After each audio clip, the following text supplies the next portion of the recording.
his eyes glowing with pride. He looked so dapper in his black tux and pale tweed waistcoat. Tears pricked the back of my eyes. Oh no, so far I have managed not to cry. And you watched her and helped her grow up, right? Harla's voice is wistful. And I loved every single minute. You make one hell of a bride, Amy. Ray tucks the same loose strand of hair behind my ear. Oh, Dad! I stifle a sob, and he hugs me in his brief, awkward way. You'll make one hell of a wife, too. He whispers, his voice hoarse. When he releases me, Christian is back at my side. Ray shakes his hand warmly. Look after my girl, Christian. I fully intend to, Ray. Harla. He nods at my stepdad and kisses my mom. The rest of the wedding guests have formed a long list to travel through, leading around to the front of the house. Ready? Christian says. Yes. Taking my hand, he leads me under their outstretched arms, while our guests shout good luck and congratulations and shower us with rice.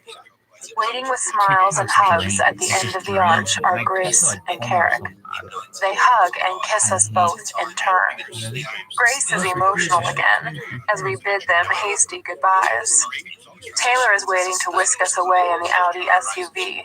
As Christian holds the car door open for me, I turn and toss my bouquet of white and pink roses into the crowd of young women that has gathered. Mia triumphantly holds it aloft, grinning from ear to ear. As I slide into the SUV, laughing at Mia's audacious catch, Christian bends to gather the hem of my dress. Once I'm safely in, he bids the waiting crowd farewell. Taylor holds the car door open for him. Congratulations, sir. Thank you, Taylor. Christian replies as he seats himself beside me. As Taylor pulls away, our wedding guests shower the vehicle with rice.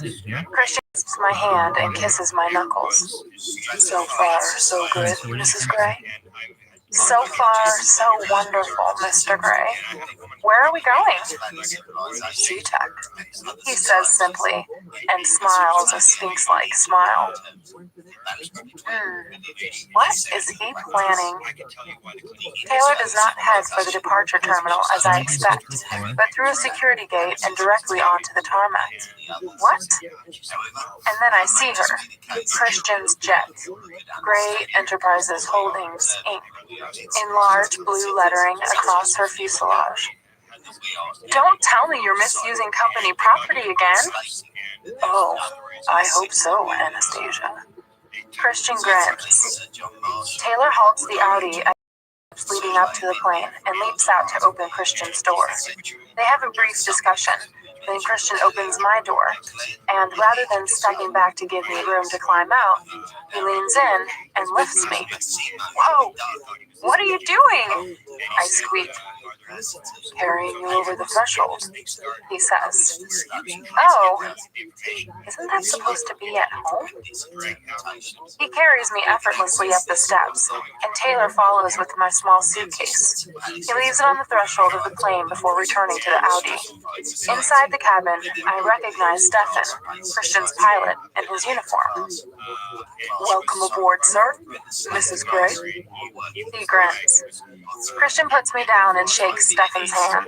Beside Stefan stands a dark-haired woman in her, early 30s? She's also in uniform. Like, oh, he's the nicest kid ever. Congratulations to you both. Not. Ben Roland did it. Stefan Stefan's continues. the nicest kid ever. Thank you, Stefan. No. Anastasia, you know Stefan. He's our captain today. And this is First Officer Bailey. Is he? She blushes as Christian introduces her and blinks rapidly. I want to roll my eyes. Another female completely captivated by my too handsome for his own good husband. He got really sick coming out of school. Delighted to meet you, gushes Bailey. I smile kindly at her. After all, he is mine. All preparations complete. Christian asks them both as I glance around the cabin. The interior is all pale maple wood and pale cream leather. It's He's been lovely. a lot of Another young woman in uniform stands at the other end of the cabin, a very pretty brunette. Japan, We have the all clear. Weather is good from here to Boston. been to Russia. Boston? He's been to Poland. Turbulence? Not before Boston. There's a weather over Shannon that might give us a rough ride. Shannon? He's been to Ireland? I He's been to see. Caribbean, so I Well, don't think he's been to I hope to sleep through Why? it all, Because says Christian, matter-of-factly. Has he been on a safari? We'll get underway, I sir. think that's the one. Stefan says. We'll leave you in the capable care of Natalia, your flight attendant. He's been Christian Iceland. glances in her direction and frowns, but turns to Stefan with a smile. Excellent, he Why has says. he been so many Taking times? my His hand, mom worked he on leads that. me to one of the sumptuous leather seats. There must be about 12 of them in total. Sit, he says as he removes his jacket and undoes his fine silver brocade vest. But I even know people We who sit in their two single parents- seats facing each other, with a small, Yeah, highly like polished her table mom between would us. fly. She and her mom would fly to Welcome Paris aboard, sir, ma'am, on a and whim. congratulations. So like, we're not doing anything. Natalia is at our side, And that's offering all. us a glass of pink champagne. Thank you, But Christian says, you gotta have and she someone smiles politely at us and to stay retreats in to the his galley. place. Here's to a happy married life, Anastasia. It's just a Christian fight, raises which his is glass to really nice, mine, and we clink. but The champagne is delicious. Bollinger? I ask. The same. it's The not first like time I every drank this, it was out of time. teacups. Stuff in there. I grin. I remember that day well. Your graduation. Where are we going? I'm unable to contain my curiosity any longer. My sister's the one hot girl. Shannon, Christian says, his eyes alight with excitement. He looks like a small boy. In Ireland?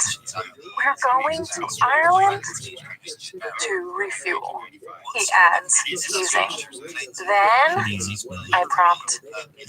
His grin broadens and he shakes his head. Christian? London, he says, gazing intently at me, trying to gauge my reaction. He's always smiling. I gasp. I talked about Holy cow!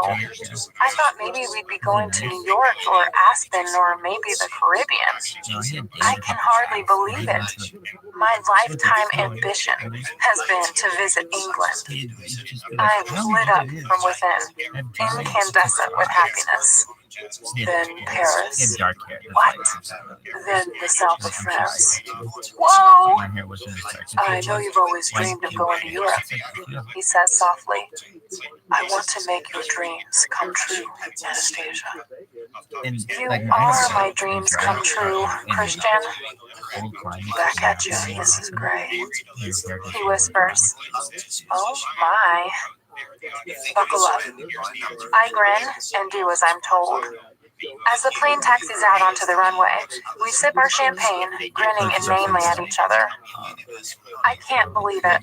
At 22 years old, I'm finally leaving the United States and going to Europe. To London, of all places. Once we're airborne, Natalia serves us yet more champagne and prepares our wedding feast. And what a feast it is! Smoked salmon, followed by roast partridge with a green bean salad and dauphinoise potatoes. All cooked and served by the ever-efficient Natalia. Dessert, Mr. Gray? She asks. He shakes his head and runs his finger across his bottom lip as he looks questioningly at me, his expression dark and unreadable. No, thank you, I murmur, unable to break eye contact with him. His lips curl up in a small, secret smile, and Natalia retreats. Good, he murmurs. I'd rather planned on having you dessert. Oh, here? Come, he says, rising from the table and offering me his hand. He leads me to the back of the cabin. There's a bathroom here.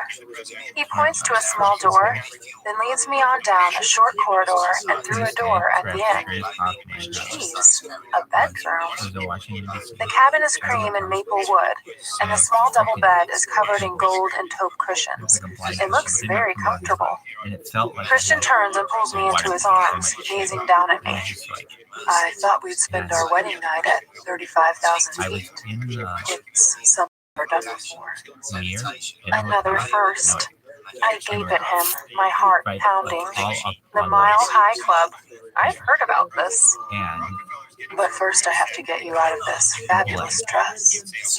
His and eyes glow with like love me, and something darker. Something I love. Something that calls to my inner goddess. He and takes my breath away. Turn I swear to around. God, His voice is low, my jaw authoritative, and sexy as hell. How can he infuse so much promise into those 2 words? Willingly I comply, and his hands move to my hair. Gently he pulls out each hairpin one at a time, his expert fingers making short work of the task. My hair falls in swabs over my shoulders, one lock at a time, covering my back and down to my breasts. I try to stand still and not squirm, but I'm aching for his touch. After our long, tiring, but exciting day, I want him. All of him. You have such beautiful hair, Anna. His mouth is close to my ear and I feel his breath, though his lips don't touch me. When my hair is free of pins, he runs his fingers through it, gently massaging my scalp. Oh my. I close my eyes and savor the sensation. His fingers travel on down, and he tugs, tilting my head back to expose my throat. You're mine. He breathes, and his teeth tug my earlobe. I groan. Hush now, he admonishes. He sweeps my hair over my shoulder and trails a finger across the top of my back, from shoulder to shoulder, following the lace edge of my dress. I shiver in anticipation. He plants a tender kiss on my back above the first button on my dress. So beautiful, he says as he deftly undoes the first button. You have made me the happiest man alive today. With infinite slowness, he unfastens each button, all the way down my back. I love you so much. Trailing kisses from the nape of my neck to the edge of my shoulder. Between each kiss, he murmurs, I want you so much. I want to travel center between inside you. Elkhart and Are Philadelphia. each word is intoxicating. I close my eyes and tilt my head, giving him easier access to my neck. And I fall further under the spell that is Christian Grey, my husband, mine. He whispers once more. He peels my dress down my arms so that it pools at my feet in a cloud of ivory silk and lace. Turn around, he whispers, his voice suddenly hoarse. I do so, and he gasps. I'm dressed in a tight, blush pink satin corset with garter straps, matching lacy briefs, and white silk stockings. Christian's eyes travel greedily down my body, but he says nothing. He just gazes at me, his eyes wide with want. You like? I whisper, aware of the shy blush creeping across my cheeks. It was like More than like, dome with a fucking volcano. you look sensational. And rough. And Here. I He holds And out it his hand and, taking somehow it, like I worked step its way out of up my dress. through my Keep still, he large murmurs. organ of my body. And without my taking his darkening eyes off mine, he runs his middle finger over my breasts, following the line of my corset. My breath shallows, and he repeats the journey over my breasts once all more, this food his in tantalizing fucking fingers running sending down tingles down my spine. He stops and twirls his index finger in the air, indicating that he wants me to turn around. For him, right now, I'd do anything. Stop, he says. I'm facing the bed, away from him. His arm encircles my waist, pulling me against him, and he nuzzles my neck. Gently, he cups my breasts, toying with them, while his thumbs circle over my nipples so that they strain against the fabric of my corset. Mine, he whispers. Yours, I breathe. Leaving my breasts bereft, he runs his hands down my stomach, over my belly, and down to my thighs, his thumbs skimming my sex. I stifle a moan. His fingers skate down each garter, and with his usual dexterity, he simultaneously hooks each You ever one watch from my Dinosaurs? stockings. The show? His hands travel around to my behind. Mine. He breathes I don't know. as his hands spread across my backside, the tips of his fingers brushing my sex. Ah! Hush. His hands travel down the backs of my thighs, and once more he unclips my garters. Leaning down, he pulls back the cover on the bed. Sit down. In his thrall, I do as I'm told, and he kneels at my feet and gently tugs off each of my white bridal Jimmy Choos. I love this show. He grasps the top of my left stocking and slowly peels it off, running his thumbs down my leg. He repeats the process with my other stocking. This is like unwrapping my Christmas presents. He smiles up at me through his long, dark lashes. A present you've had already. He frowns in admonishment. Oh no, baby. This time, it's really mine. Christian, I've been yours since I said yes. I scoot forward, cupping his beloved face in my hands. I'm yours. I will always be yours, husband of mine. Now, I think you're wearing too many clothes. I bend to kiss him, and suddenly he leans up, kisses my lips, and grasps my head with his hands, his fingers threading into my hair. Anna, he breathes. My Anna. His lips claim mine once more, his tongue persuasive. Clothes, I whisper, our breath mingling as I push back his vest and he struggles out of it, releasing me for a moment. He pauses, gazing at me, eyes wide, eyes wanting. Let me, please. My voice is soft and cajoling. I want to undress my husband, my baby. He sits back on his heels, and leaning forward, I grasp his tie, his silver gray tie, my favorite tie, and slowly undo it and pull it free. He raises his chin to let me tackle the top button of his white shirt. Then, once it's undone, I move on to his cuffs. He's wearing platinum cufflinks, engraved with an entwined A and C, my wedding present to him. When I've removed them, he takes the cufflinks from me and fists them in his hand. Then, he kisses his fist and shoves them into his pants pocket. Mr. Gray, so romantic. For you, Mrs. Gray, hearts and flowers, always. I take his hand and, glancing up through my lashes, kiss his plain platinum wedding ring. He groans and closes his eyes. Anna, he whispers, and my name is a prayer.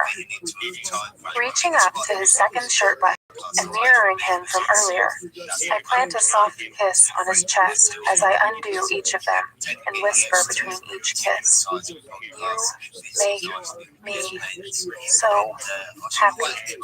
I love you.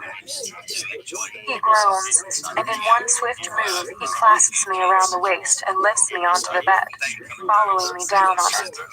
His lips find mine, his hands curling around my head, holding me, stilling me, as our tongues glory in each other. Abruptly, Christian kneels up, leaving me breathless and wanting more.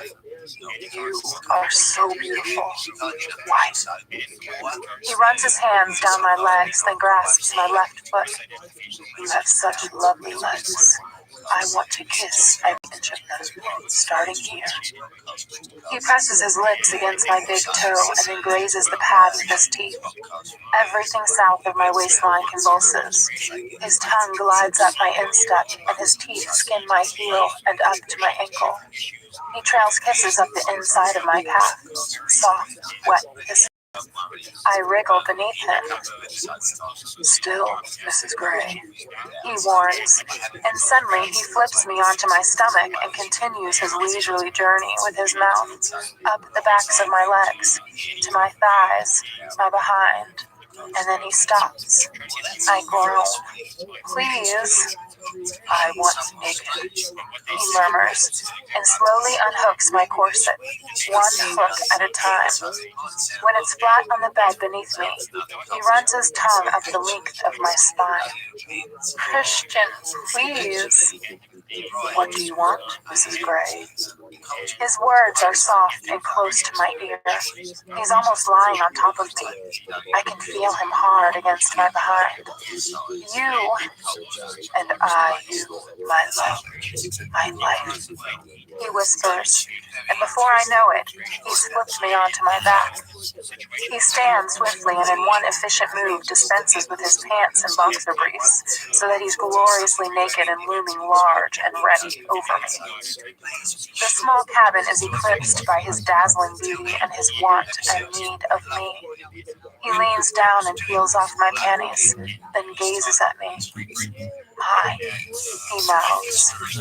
Please, I beg, and he grins. A salacious, wicked, tempting, all 50 grin. He crawls back onto the bed and trails kisses up my right leg this time, until he reaches the apex of my thighs. He pushes my legs wider apart. Ah, wife of mine, he murmurs, and then his mouth is on me. I close my eyes and surrender to his oh-so-adroit tongue. My hands fist in his hair as my hips swing and sway, slave to his rhythm, then buck off the small bed. He grabs my hips to still me, but doesn't stop the delicious torture. I'm close, so close. Christian, I moan. Not yet. He breathes, and he moves up my body, his tongue dipping into my navel. No! Damn. I sense his smile against my belly as his journey continues north. So impatient, Mrs. Gray.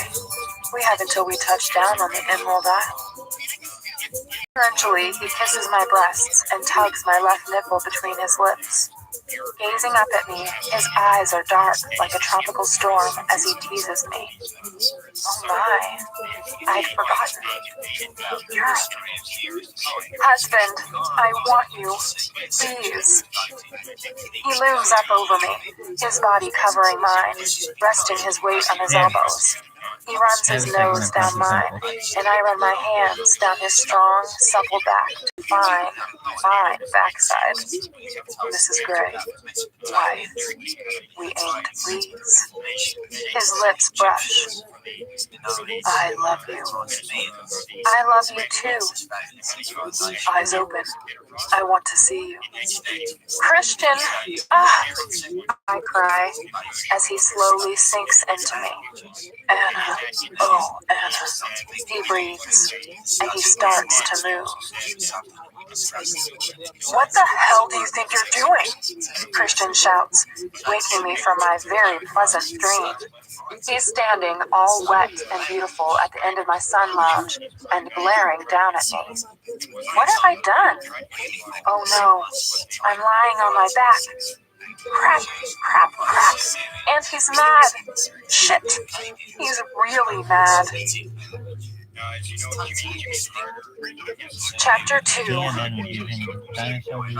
I am suddenly very awake, my erotic dream forgotten. I was on my front. I must have turned over in my sleep. I whisper weakly in my defense. His eyes blaze with fury. He reaches down, scoops up my bikini top from the sun lounger, and tosses it at me. Put this on, he hisses. Christian, no one is looking. Trust me, they're looking. I'm sure Taylor and the security crew are enjoying the show. He snarls. Holy shit, why do I keep forgetting about them? I grasp my breasts in panic, hiding them. Ever since Charlie Tango's sabotaged demise, we are constantly shadowed by damned security. Yes, Christian snarls, and some sleazy fucking paparazzi could get a shot of you too. Do you want to be all over the cover of Star magazine? Naked this time? Shit! The paparazzi! Fuck! As I hurriedly scramble into my top, all thumbs, the color drains from my face. I shudder. The unpleasant memory of being besieged by the paparazzi outside Seattle Independent Publishing after our engagement was leaked comes unwelcome to mind. All part of the Christian Grey package. L'audition! Christian snaps at the passing waitress. We're going, he says to me. Now? Yes, now. Oh shit. He's not to be argued with. He pulls on his shorts, even though his trunks are dripping wet, then his gray t-shirt. The waitress is back in a moment with his credit card and a check. Reluctantly, I wriggle into my turquoise sundress and step into my flip-flops. Once the waitress has left, Christian snatches up his book and BlackBerry and masks his fury behind mirrored aviator sunglasses. He is bristling with tension and anger. My heart sinks. Every other woman on the beach is topless. It's not that big of a crime. In fact, I look odd with my top on. I sigh inwardly, my spirits sinking. I thought Christian would see the funny side. Sort of. Maybe if I'd stayed on my front, but his sense of humor has evaporated. Please don't be mad at me, I whisper, taking his book and BlackBerry from him and placing them in my backpack. Too late for that, he says quietly. Too quietly. Come.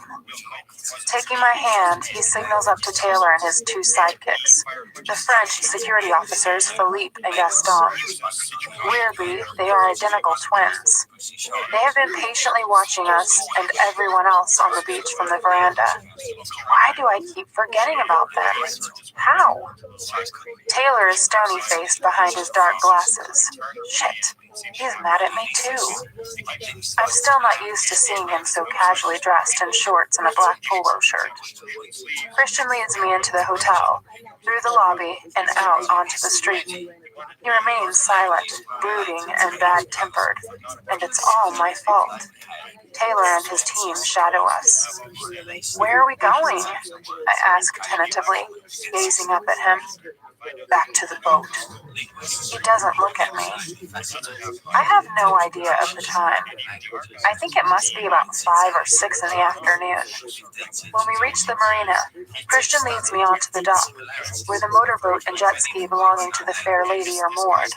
As Christian unties the jet ski, I hand my backpack to Taylor. I glance nervously up at him, but like Christian, his expression gives nothing away. I flush, thinking about what he's seen on the beach. Here you go, Mrs. Gray. Taylor passes me a life vest from the motorboat, and I dutifully put it on. Why am I the only one who has to wear a life jacket? Christian and Taylor exchange some kind of look. Geez, is he angry with Taylor too? Christian then checks the straps on my life jacket, cinching the middle one tightly. You'll do, he mutters sullenly, still not turning to look at me. Shit. He climbs gracefully onto the jet ski and holds out his hand for me to join him. Grasping it tightly, I manage to throw my leg over the seat behind him without falling into the water, while Taylor and the twins clamber into the motorboat. Christian kicks the jet ski away from the dock, and it floats gently into the marina. Hold on, he orders, and I put my arms around him. This is my favorite part of traveling by jet ski. I hug him closely, my nose nuzzling into his back, marveling that there was a time when he would not have tolerated me touching him this way. He smells good, of Christian and the sea. Give me Christian, please. He stiffens. Study, he says, his tone softer. I kiss his back and rest my cheek against him, looking back toward the dock where a few holidaymakers have gathered to watch the show. He turns the key and the motor roars to life. With one twist of the accelerator, the jet ski bucks forward and speeds across the cool, dark water, through the marina, and out to the center of the harbor toward the fair lady. I hold him tighter. I love this. It's so exciting. Every muscle in Christian's lean frame is evident as I cling to him. Taylor pulls alongside the motorboat. Christian glances at him, then accelerates again, and we shoot forward, whipping over the top of the water like an expertly tossed pebble. Taylor shakes his head in resigned exasperation and heads straight to the yacht, while Christian shoots past the fair lady and heads out toward the open water. The sea spray is splashing us, the warm wind buffeting and playing my ponytail crazily around me. This is so much fun. Maybe the thrill of this ride will dispel Christian's bad mood. I can't see his face, but I know he's enjoying himself, carefree, acting his age for a change. He steers in a huge semicircle, and I study the shoreline, the boats in the marina, the mosaic of yellow, white, and sand-colored offices and apartments, and the craggy mountains behind. It looks so disorganized. Not the regimented blocks that I am used to, but so picturesque. Christian glances over his shoulder at me, and there's a ghost of a smile playing on his lips. Again? He shouts over the noise of the engine. I nod enthusiastically. His answering grin is dazzling, and he opens the throttle and speeds around the fair lady and on out to sea once more. And I think I'm forgiven. You've caught the sun, Christian says mildly as he undoes my life vest. I anxiously try to assess his mood. We are on deck aboard the yacht, and one of the stewards is standing quietly nearby, waiting for my life vest. Christian passes it to him. Will you zappy also? The young man asks. I love his French accent. Christian glances at me, takes off his shades, and slips them into the collar of his t-shirt, letting them hang. Would you like a drink? He asks me. Do I need one? He cocks his head to one side. Why would you say that? His voice is soft. You know why. He frowns as if weighing something in his mind. Oh, what is he thinking? 2 gin and tonics, please. And some nuts and olives. He says to the steward, who nods and quickly vanishes. You think I'm going to punish you? Christian's voice is silky. Do you want to? Yes. How? I'll think of something. Maybe when you've had your drink. And it's a sensual threat. I swallow, and my inner goddess squints from her sun lounger, where she's trying to catch rays with a silver reflector fanned out at her neck. Christian frowns once more. You want to be? How does he know? Depends, I mutter, flushing. On what? He hides his smile. If you want to hurt me or not. His mouth presses into a hard line, humor forgotten. He leans forward and kisses my forehead. Anastasia, you're my wife, not my sub. I don't want to hurt you. You should know that by now. Just don't take your clothes off in public.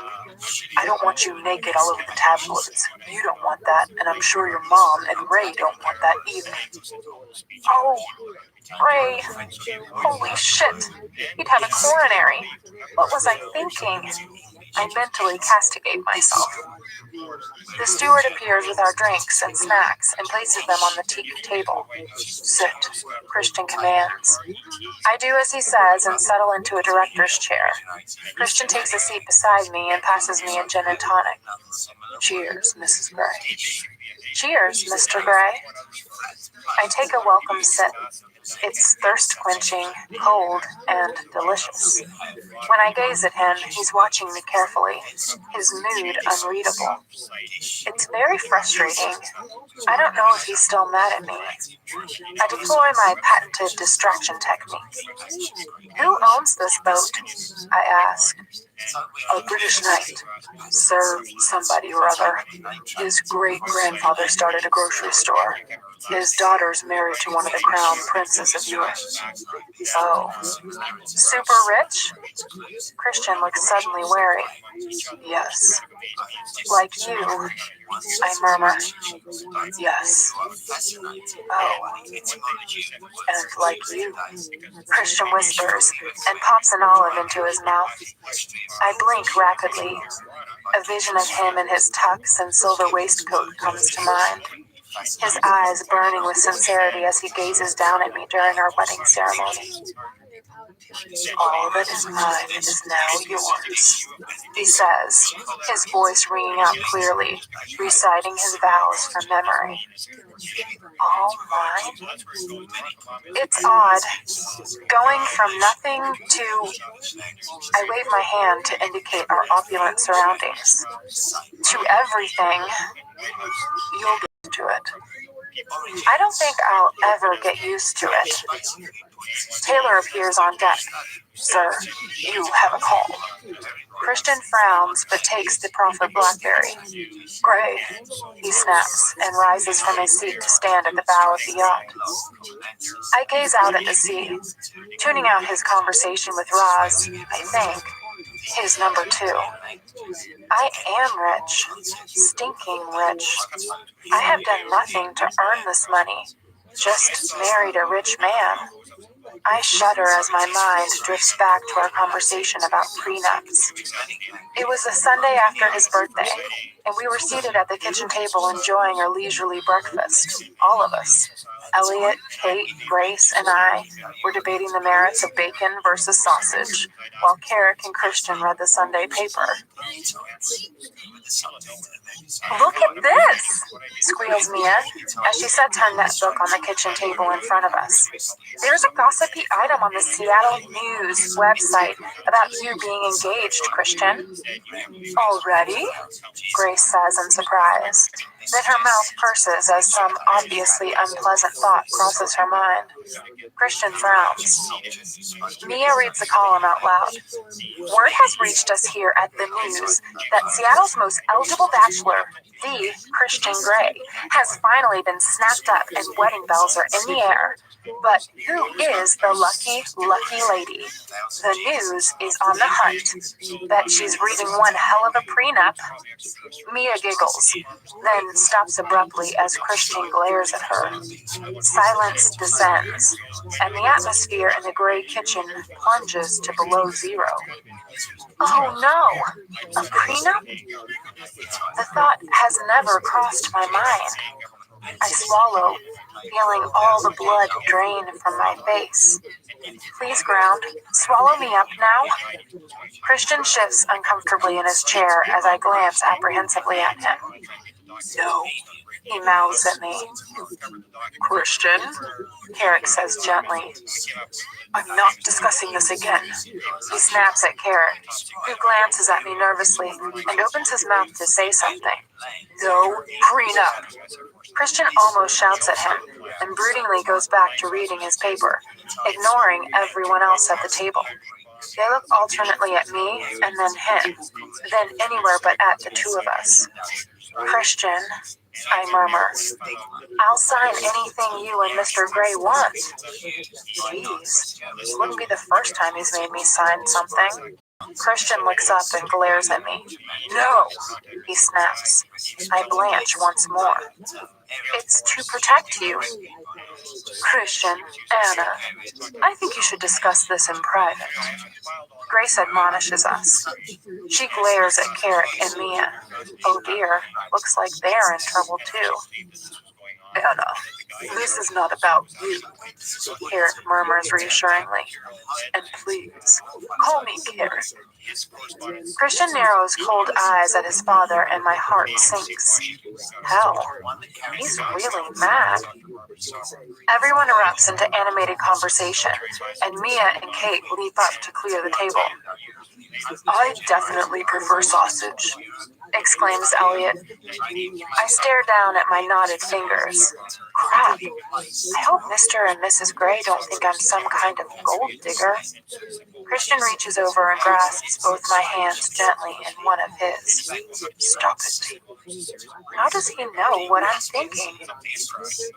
Ignore my dad, Christian says, so only I can hear him. He's really pissed about Elena. That stuff was all aimed at me. I wish my mom had kept her mouth shut. I know Christian is still smarting from his talk with Carrick about Elena last night. He has a point, Christian. You are very wealthy, and I'm bringing nothing to our marriage but my student loans. Christian gazes at me, his eyes bleak. Anastasia, if you leave me, you might as well take everything. You left me once before. I know how that feels. Holy fuck. That was different, I whisper, moved by his intensity. But you might want to leave me. The thought makes me sick.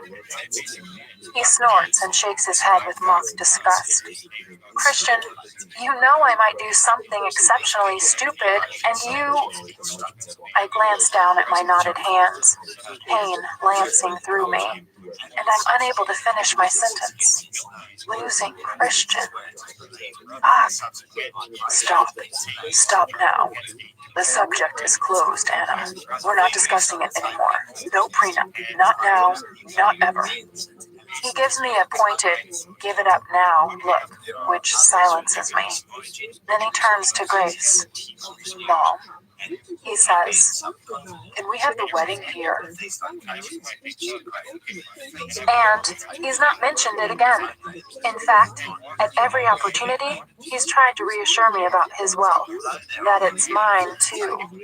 I shudder as I recall the crazy shopping fest Christian demanded I go on with Caroline Acton, the personal shopper from Neiman Marcus, in preparation for this honeymoon. My bikini alone cost $540. I mean, it's nice, but really, that's a ridiculous amount of money for 4 triangular scraps of material. You will get used to it. Christian interrupts my reverie as he resumes his place at the table. Used to it? The money, he says, rolling his eyes. Oh, 50, maybe with time. I push the small dish of salted almonds and cashews toward him. You're nuts, sir, I say, with as straight a face as I can manage, trying to bring some humor to our conversation after my duck thoughts and my bikini top faux pas. He smirks. I'm nuts about you. He takes an almond, his eyes sparkling with wicked humor as he enjoys my little joke. He licks his lips. Drink up. We're going to bed. What? Drink? He mouths at me, his eyes darkening. Oh my.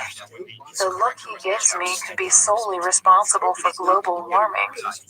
I pick up my gin and drain the glass, not taking my eyes off him. His mouth drops open, and I glimpse the tip of his tongue between his teeth. He smiles lewdly at me. In one fluid move, he's in my chair. I'm going to make an example of you. Come, don't pee. He whispers in my ear. I gasp. Don't pee? How rude. My subconscious looks up from her book, The Complete Works of Charles Dickens, Volume 1, with alarm. It's not what you think. Christian smirks, holding his hand out to me. Trust me. He looks so sexy and genial. How can I resist? Okay. I place my hand in his, because, quite simply, I'd trust him with my life. What has he got planned? My heart starts pounding in anticipation. He leads me across the deck and through the doors into the plush, beautifully appointed main salon, along a narrow corridor, through the dining room, and down the stairs to the main master cabin. The cabin has been cleaned since this morning, and the bed made. It's a lovely room, with 2 portholes on both the starboard sides. It's elegantly decorated in dark walnut furniture with cream walls and soft furnishings in gold and red. Christian releases my hand, pulls his t-shirt over his head, and tosses it onto a chair. He steps out of his flip-flops and removes his shorts and trunks in one graceful move. Oh my, will I ever tire of looking at him naked? He is utterly gorgeous, and oh my. His skin glows. He's caught the sun too, and his hair is longer, flopping over his forehead. I am one lucky, lucky girl. He grasps my chin, pulling slightly so that I stop biting my lip, and runs his thumb along my lower lip. That's better. He turns and strides over to the impressive armoire that houses his clothes. He produces 2 pairs of metal handcuffs and an airline eye mask from the bottom drawer. Handcuffs? We've never used handcuffs. I glance quickly and nervously at the bed. Where the hell is he going to attach those? He turns and gazes steadily at me, his eyes luminous. These can be quite painful. They can bite into the skin if you pull too hard. He holds up one pair, but I really want to use them. Holy fuck, my mouth goes dry. Here. He stalks gracefully forward and hands me a set. Do you want to try them first? They feel solid, the metal cold. Vaguely, I hope I never have to wear a pair of these for real. Christian is watching me intently. Where are the keys? My voice wavers. He holds out his palm, revealing a small metallic key. This does both sets. In fact, all sets. How many sets does he have? I don't remember seeing any in the museum chest. He strokes my cheek with his index finger, trailing it down to my mouth. He leans in as if to kiss me. Do you want to play? He says, his voice low, and everything in my body heads south as desire unfurls deep in my belly. Yes. I breathe. He smiles. Good. He plants a feather-like kiss on my forehead. We're going to need a safe word. What?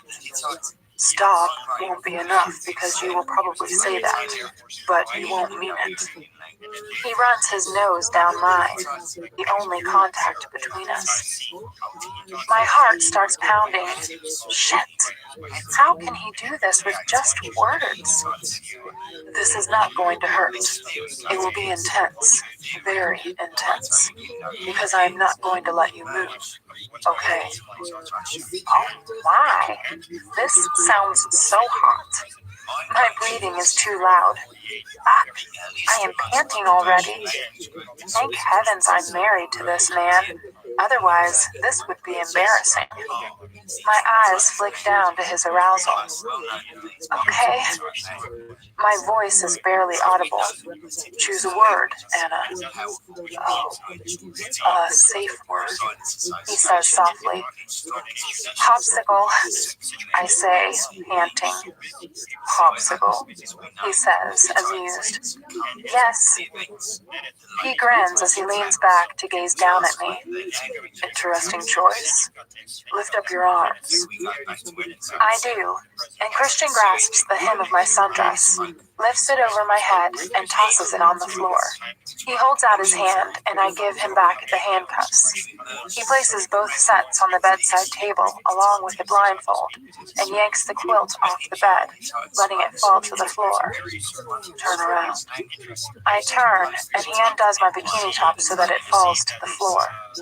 Tomorrow, I will staple this to you, he mutters, and tugs on my hair tie, freeing my hair. He gathers it into one hand and yanks gently so I step back against him, against his chest, against his erection. I gasp as he pulls my head to one side and kisses my neck. You were very disobedient, he murmurs in my ear, sending delicious shivers through me. Yes, I whisper. What are we going to do about that? Learn to live with it, I breathe. His soft, languid kisses are driving me wild. He grins against my neck. Ah, Mrs. Gray, you are ever the optimist.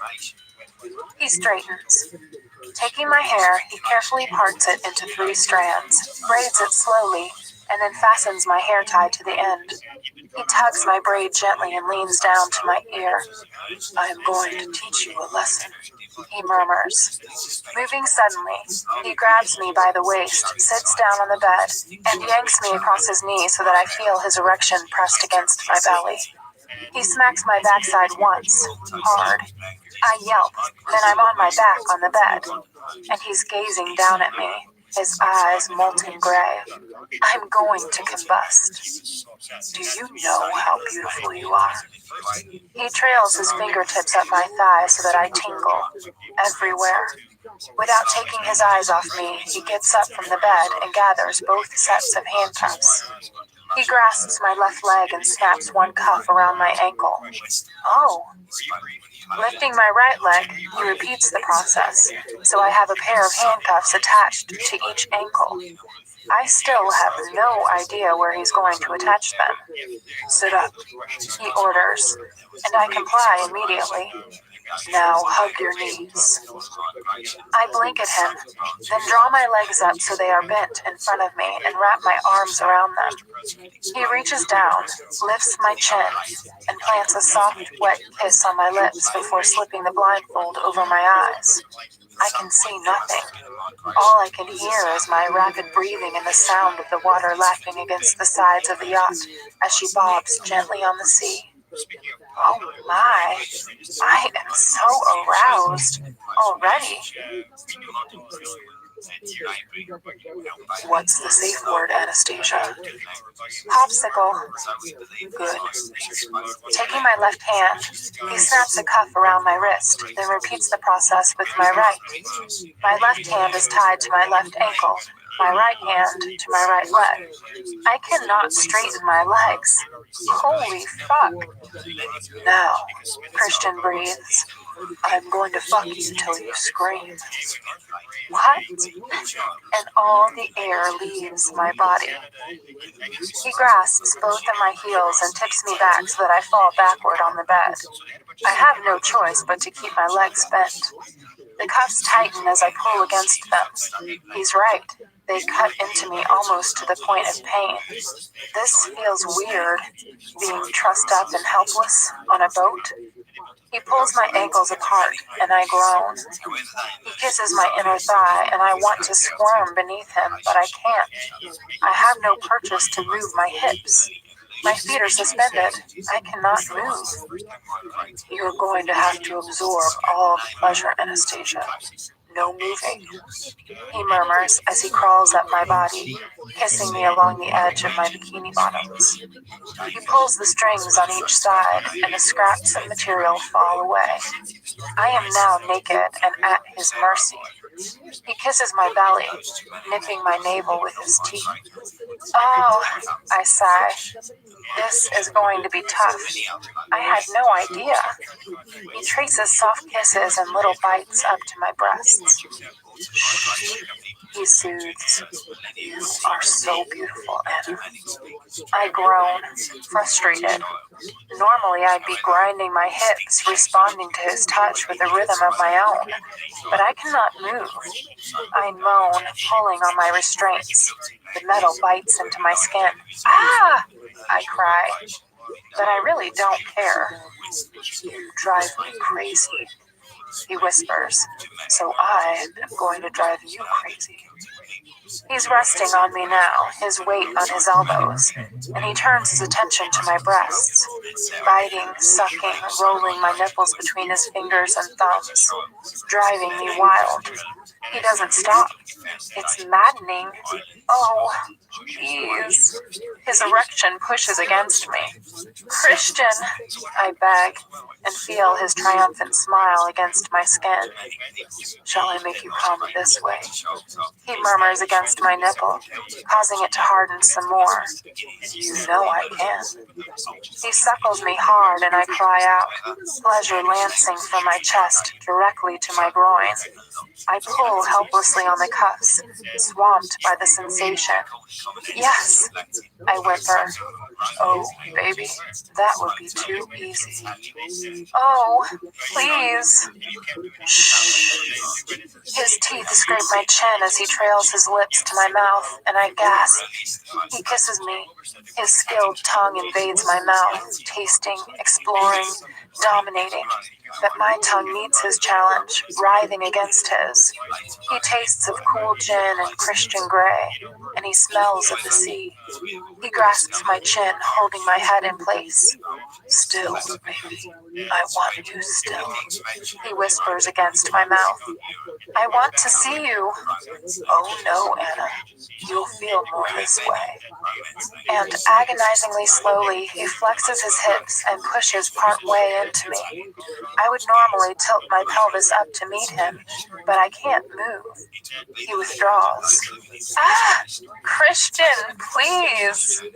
Again, he teases, his voice hoarse. Christian! He pushes fractionally into me again, then withdraws while kissing me, his fingers tugging at my nipple. It's pleasure overload. No! Do you want me, Anastasia? Yes, I beg. Tell me. He murmurs, his breathing harsh, and he teases me once more, in and out. I want you, I whimper. Please. I hear his soft sigh against my ear. And have me, you will, Anastasia. He rears up and slams into me. I scream, tilting my head back, pulling on the restraints as he hits my sweet spot, and I am all sensation, everywhere, a sweet, sweet agony, and I cannot move. He stills, then circles his hips, and the motion radiates deep inside me. Why do you defy me, Anna? Christian, stop! He circles deep inside me again, ignoring my plea, easing out slowly, and then slamming into me again. Tell me, why? He hisses, and I'm vaguely aware that it's through gritted teeth. I cry out in an incoherent wail. This is too much. Tell me. Christian! Anna, I need to know. He slams into me again, thrusting so deep, and I'm building. Feeling is so intense. It swamps me, spiraling out from deep within my belly, to each limb, to each biting metal restraint. I don't know, I cry out. Because I can't. Because I love you. Please, Christian. He groans loudly and thrusts deep, again and again, over and over, and I am lost, trying to absorb the pleasure. It's mind-blowing, body-blowing. I long to straighten my legs, to control my imminent orgasm, but I can't. I'm helpless. I'm his, just his, to do with as he wills. Tears spring into my eyes. This is too intense. I can't stop him. I don't want to stop him. I want. Oh no. This is too. That's it, Christian growls. Feel it, baby. I detonate around him, again and again, round and round, screaming loudly as my orgasm rips me apart, scorching through me like a wildfire, consuming everything. I am wrung ragged, tears streaming down my face, my body left pulsing and shaking.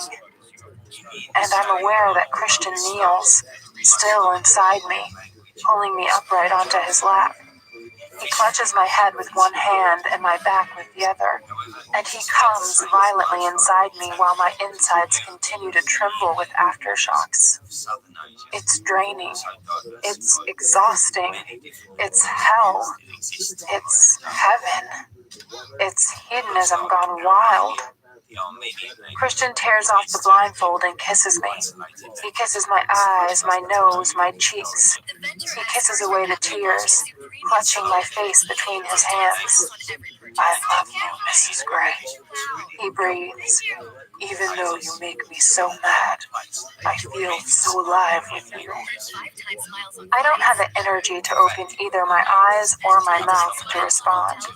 Very gently, he lays me back on the bed and oozes out of me.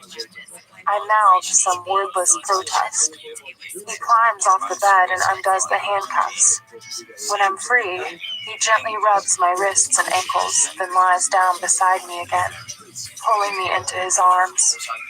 I stretch out my legs. Oh my, that feels good. I feel good. That was, without doubt, the most intense climax I have ever endured. A Christian Grey 50 Shades punishment fuck. I really must misbehave more often.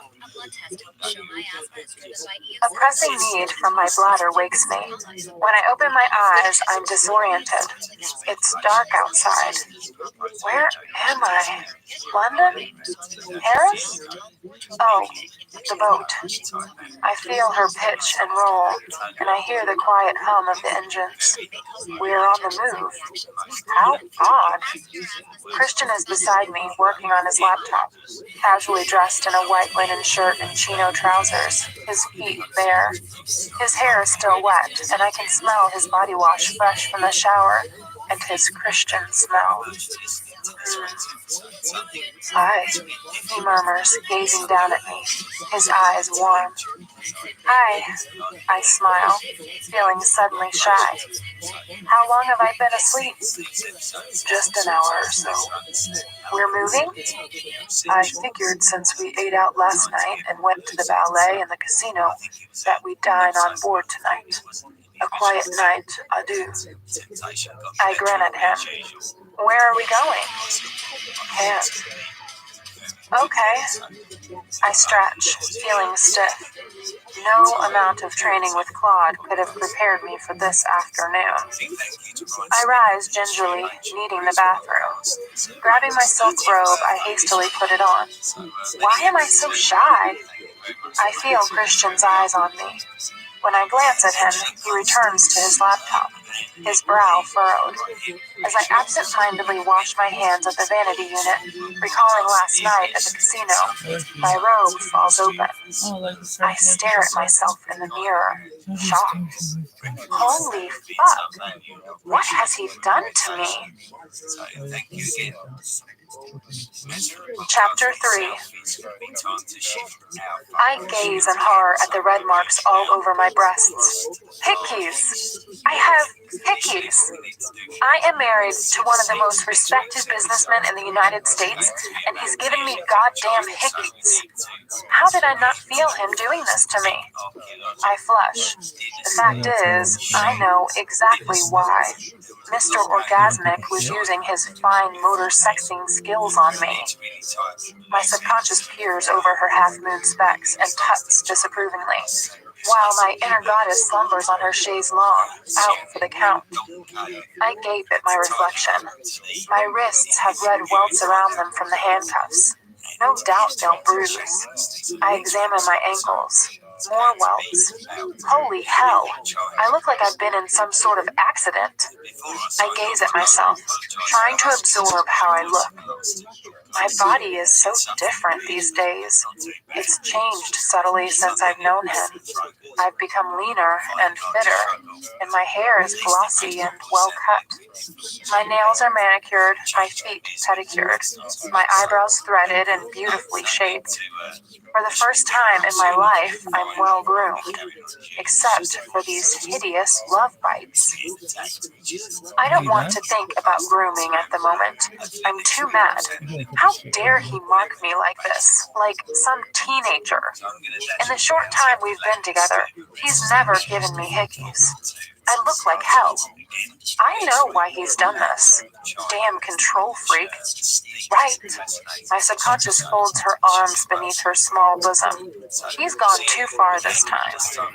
I stalk out of the ensuite bathroom and into the walk-in closet, carefully avoiding even a glance in his direction. Slipping out of my robe, I pull on my sweatpants and a camisole.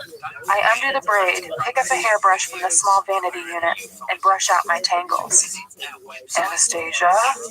Christian calls, and I hear his anxiety. Are you okay? I ignore him. Am I okay? No, I am not okay. After what he's done to me, I doubt I'll be able to wear a swimsuit, let alone one of my ridiculously expensive bikinis, for the rest of our honeymoon. The thought is suddenly so infuriating. How dare he? I'll give him, are you okay? I seethe as fury spikes through me. I can behave like an adolescent too. Stepping back into the bedroom, I hurl the hairbrush at him, turn, and leave. Though not before I see his shocked expression and his lightning reaction as he raises his arm to protect his head, so that the brush bounces ineffectively off his forearm and onto the bed. I storm out of our cabin, bolt upstairs and out on deck, fleeing toward the bow. I need some space to calm down.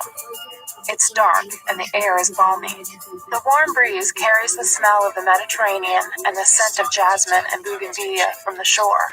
The fair lady glides effortlessly through the calm, cobalt sea as I rest my elbows on the wooden railing, gazing at the distant shore, where tiny lights wink and twinkle. I take a deep, healing breath and slowly begin to calm. I'm aware of him behind me before I hear him. You're mad at me, he whispers. No shit, Sherlock. How mad? Scale of 1 to 10? I think I'm at 50. Act, huh? That mad? He sounds surprised and impressed at once. Yes, pushed to violence mad, I say through gritted teeth. He stays silent as I turn and scowl at him, watching me with wide and wary eyes. I know from his expression, and because he's made no move to touch me, that he's out of his depth. Christian, you have to stop unilaterally trying to bring me to heel. You made your point on the beach, very effectively as I recall. He shrugs minutely. Well, you won't take your top off again, he murmurs petulantly. And this justifies what he's done to me? I glare at him. I don't like you leaving marks on me. Well, not this many anyway. It's a hard limit, I hiss at him. I don't like you taking your clothes off in public. That's a hard limit for me, he growls. I think we've established that, I hiss through my teeth. Look at me.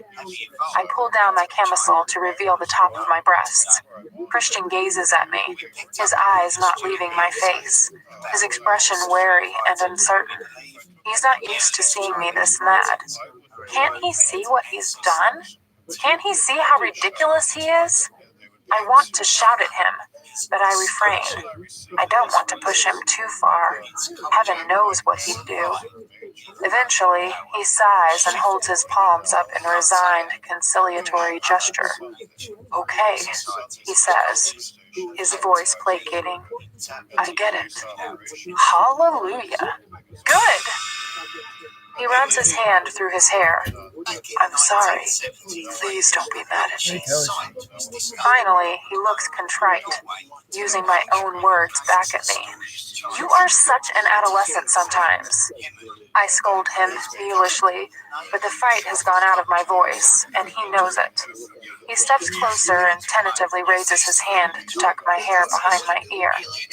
I know, he acknowledges softly. I have a lot to learn. Dr. Flynn's words come back to me. Emotionally, Christian is an adolescent, Anna. He bypassed that phase in his life totally.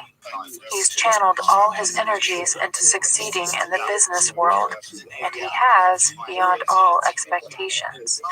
His emotional world has to play catch-up. My heart falls a little. We both do, I sigh, and cautiously raise my hand. placing it over his heart. He doesn't flinch like he used to, but he stiffens. He rests his hand over mine and smiles his shy smile. I've just learned that you've a good arm and a good aim, Mrs. Gray. I would never have figured that, but then I constantly underestimate you. You always surprise me. I arch my eyebrow at him. Target practice with Ray. I can throw and shoot straight, Mr. Gray, and you'd do well to remember that. I will endeavor to do that, Mrs. Gray, or ensure that all potential projectile objects are nailed down and that you don't have access to a gun. He smirks. I smirk back, narrowing my eyes. I'm resourceful. That you are, he whispers, and releases my hand to circle his arms around me. Pulling me into an embrace, he buries his nose in my hair. I wrap my arms around him, holding him close, and feel the tension leave his body as he nuzzles me. Am I forgiven? Am I? I feel his smile. Yes, he answers. Ditto. We stand holding each other, my peak forgotten. He does smell good, adolescent or not. How can I resist him? Hungry? He says after a while. I have my eyes closed and my head against his chest. Yes, famished. All the, activity has given me an appetite, but I'm not dressed for dinner. I'm sure my sweatpants and camisole would be frowned upon in the dining room. You look good to me, Anastasia. Besides, it's our boat food. We can dress how we like. Think of it as dress down Tuesday on the Côte d'Azur. Anyway, I thought we'd eat on deck. Yes, I'd like that. He kisses me, an earnest forgive me kiss. Then we wander hand in hand toward the bow, where our gazpacho awaits.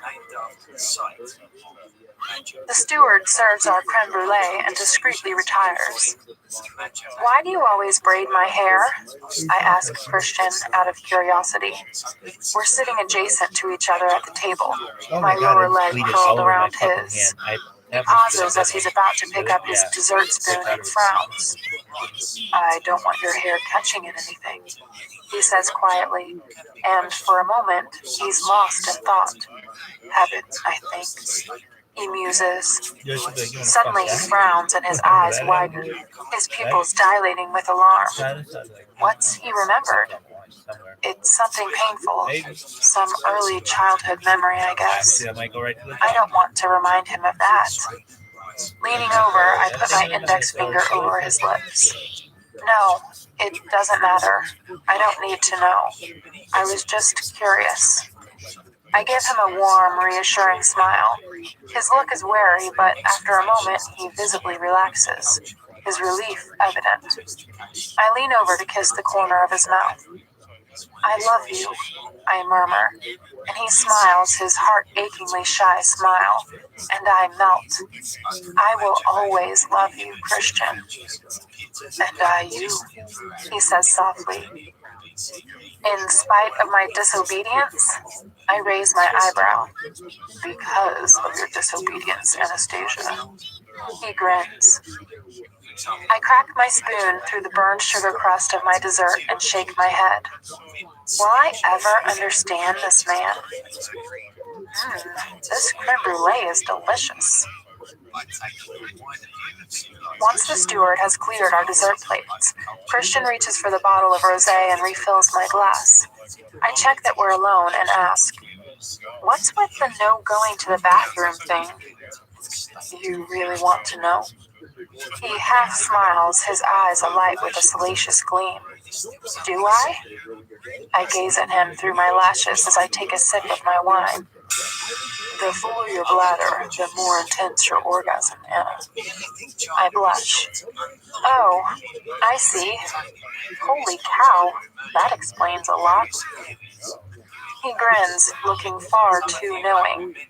Will I always be on the back foot with Mr. Sexpertise? Yes, well, I desperately hunt around for a change of subject. He takes pity on me. What do you want to do for the rest of the evening? He cocks his head to one side and gives me his lopsided grin. Whatever you want, Christian. Put your theory to the test again? I shrug. I know what I want to do. He murmurs, grabbing his glass of wine. He rises and holds his hand out to me. Come. I take his hand and he leads me into the main salon. His iPod is in the speaker dock on the dresser. He switches it on and selects a song. Dance with me. He pulls me into his arms. If you insist. I insist, Mrs. Gray. A slinky, cheesy melody starts. Is this a Latin rhythm? Christian grins down at me and starts to move, sweeping me off my feet and taking me with him around the salon. A man with a voice like warm melted caramel croons. It's a song I know but can't place. Christian dips me low and I yelp in surprise and giggle.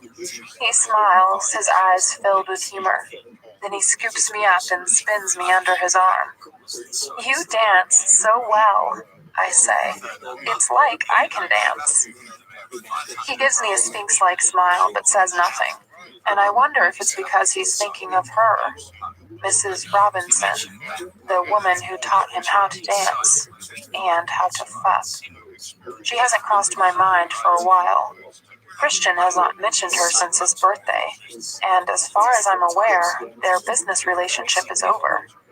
Reluctantly, though, I have to admit, she was some teacher. He dips me low again and plants a swift kiss on my lips. I'd miss your love, I murmur, echoing the lyrics. I'd more than miss your love, he says, and spins me once more. Then he sings the words softly in my ear, making me swoon. The track ends and Christian gazes down at me, his eyes dark and luminous, all humor gone, and I'm suddenly breathless.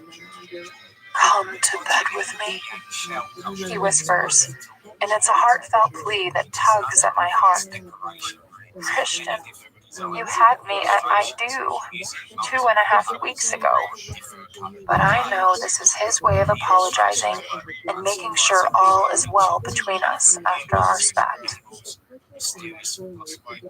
When I wake, the sun is shining through the portholes and the water reflects shimmering patterns onto the cabin ceiling.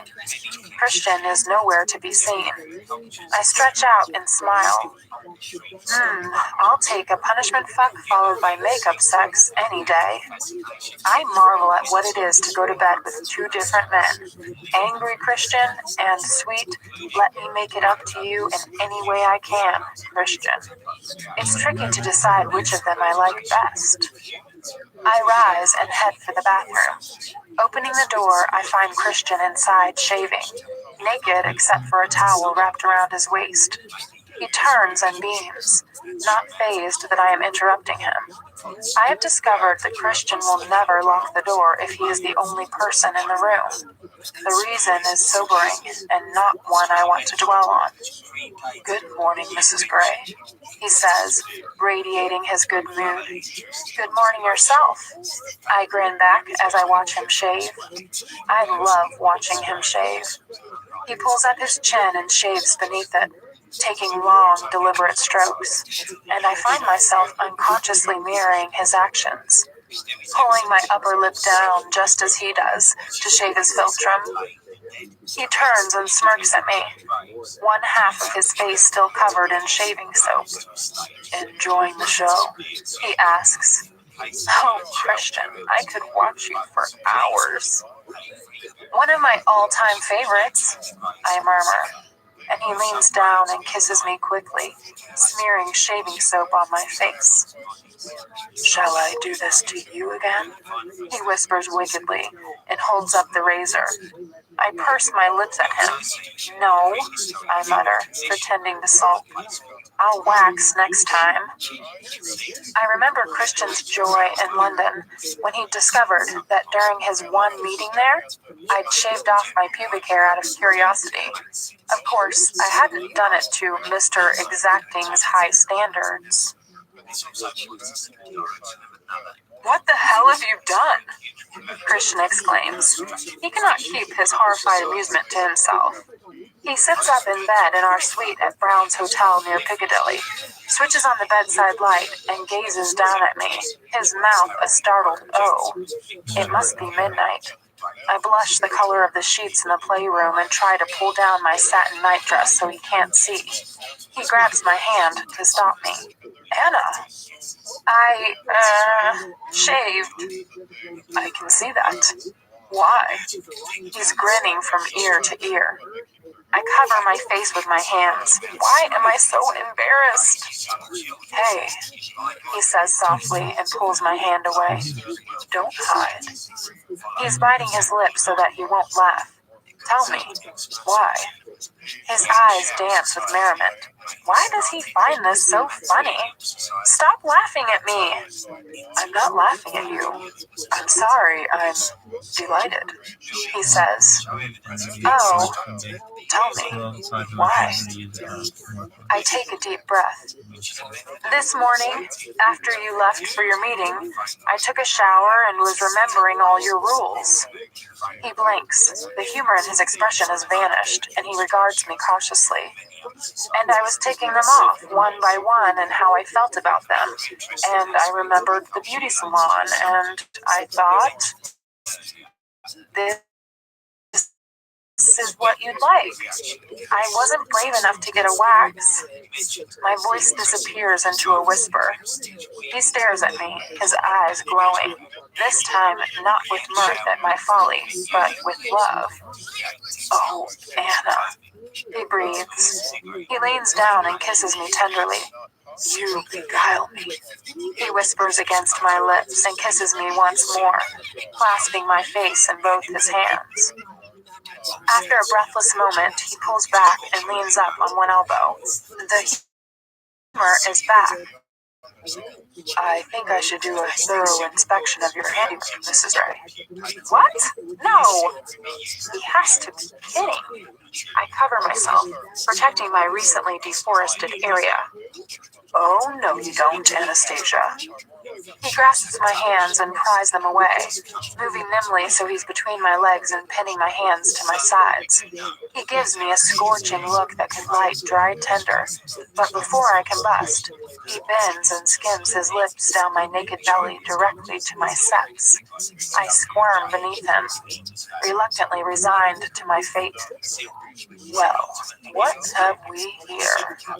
Christian plants a kiss where, until this morning, I had pubic hair, then scrapes his bristly chin across me. Ah! I exclaim. Wow, that's sensitive. Christian's eyes dart to mine, full of salacious longing. I think you missed a bit, he mutters and tugs gently right underneath.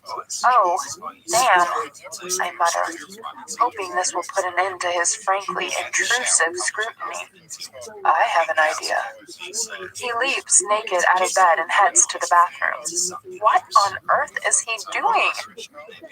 He returns moments later carrying a glass of water, a mug, my razor, his shaving brush, soap, and a towel. He puts the water, brush, soap, and razor on the bedside table and gazes down at me, holding the towel. Oh no! My subconscious slams down her complete works of Charles Dickens, leaps up from her armchair, and puts her hands on her hips. No! No! No! I squeak. Mrs. Gray, if a job's worth doing, it's worth doing well. Lift your hips. His eyes glow summer storm gray. Christian, you are not shaving me. He tilts his head to one side. Why ever not? I flush. Isn't it obvious? Because it's just too intimate, he whispers. Anna, I crave intimacy with you. You know that. Besides, after some of the things we've done, don't get all squeamish on me now. And I know this part of your body better than you do. I gape at him. Of all of the arrogant... True, he does. But still, it's just wrong! My voice is prissy and whiny. This isn't wrong. This is hot. Hot? Really? This turns you on? I can't keep the astonishment out of my voice. He snorts. Can't you tell? He glances down at his arousal. I want to shave you, he whispers. Oh, what the hell? I lie back, throwing my arm over my face so I don't have to watch. If it makes you happy, Christian, go ahead. You are so kinky, I mutter as I lift my hips. He slips a towel beneath me. He kisses my inner thigh. Oh, baby, how right you are. I hear the slosh of water as he dips the shaving brush in the glass of water, then the soft swirl of the brush in the mug. He grasps my left ankle and parts my legs, and the bed dips as he sits between my legs. I'd really like to tie you up right now, he murmurs. I promise to keep still. Good. I gasp as he runs the lathered brush over my pubic bone. It's warm. The water in the glass must be hot. I squirm a little. It tickles, but in a good way. Don't move, Christian admonishes and applies the brush again, or I will tie you down, he adds darkly, and a delicious shiver runs down my spine. Have you done this before? I ask tentatively when he reaches for the razor. No. Oh, good. I grin. Another first, Mrs. Gray. I like firsts. Me too. Here goes. And with a gentleness that surprises me, he runs the razor over my sensitive flesh. Keep still, he says distractedly, and I know he's concentrating hard. It's only a matter of minutes before he grabs the towel and wipes all the excess lather off me. There, that's more like it, he muses, and I finally lift my arm to look at him as he sits back to admire his handiwork. Happy? I ask, my voice hoarse. Very. He grins wickedly and slowly eases a finger inside me. But that was fun, he says, his eyes gently mocking. For you, maybe. I try to pout, but he's right. It was arousing. I seem to recall the aftermath was very satisfying. Christian returns to finishing his shave. I glance quickly down at my fingers. Yes, it was.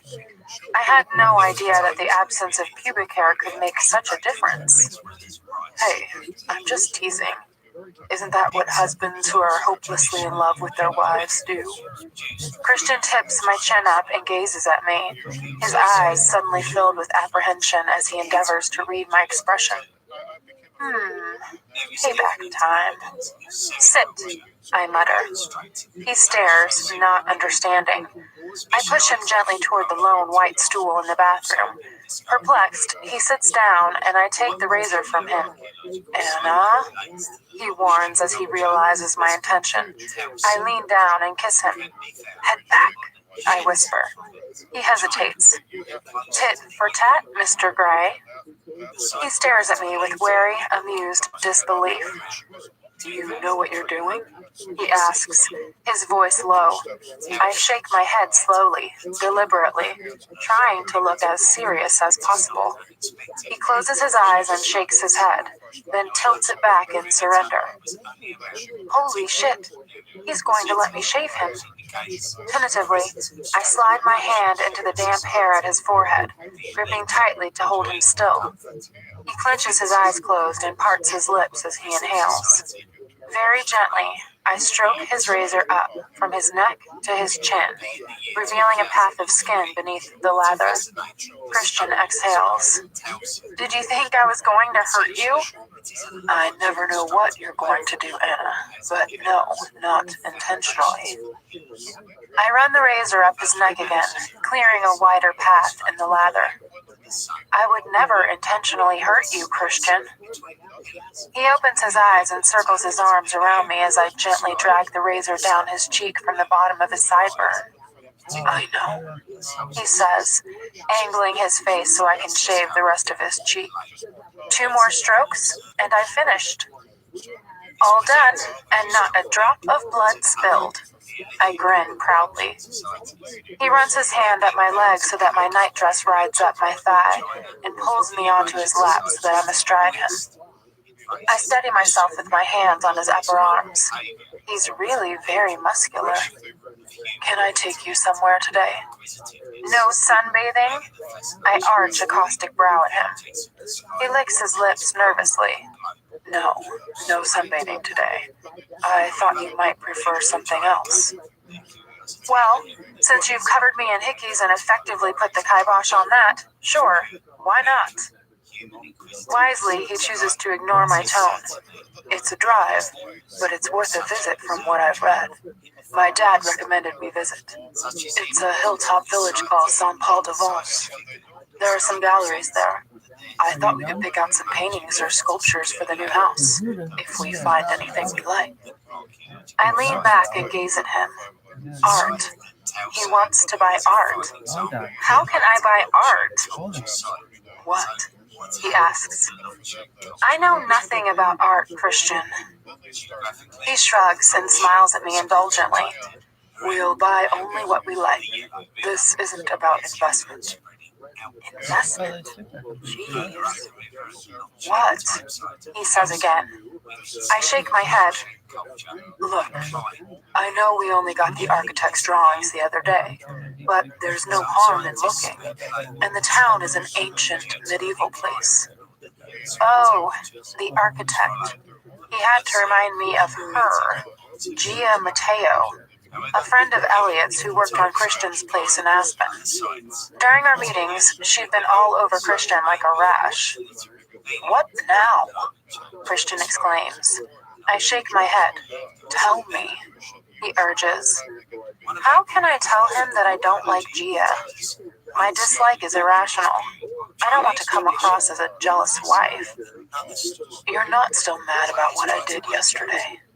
He sighs and nuzzles his face between my breasts. No, I'm hungry, I mutter, knowing full well that this will distract him from this line of questioning. Why didn't you say? He eases me off his lap and stands.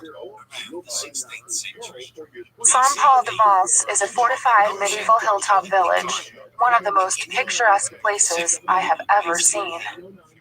I stroll arm in arm with Christian through the narrow cobblestone streets, with my hand in the back pocket of his shorts. Taylor and either Gaston or Philippe, I can't tell the difference between them, trail behind us. We pass a tree-covered square where three old men, one wearing a traditional beret in spite of the heat, are playing boule. It's quite crowded with tourists, but I feel comfortable tucked under Christian's arm. There is so much to see. Little alleys and passageways leading to courtyards with intricate stone fountains, ancient and modern sculptures, and fascinating little boutiques and shops. In the first gallery, Christian gazes distractedly at the erotic photographs in front of us, sucking gently on the arm of his aviator specs. They are the work of Florence Dell, naked women in various poses. Not quite what I had in mind, I mumbled disapprovingly. They make me think of the box of photographs I found in his closet. Our closet.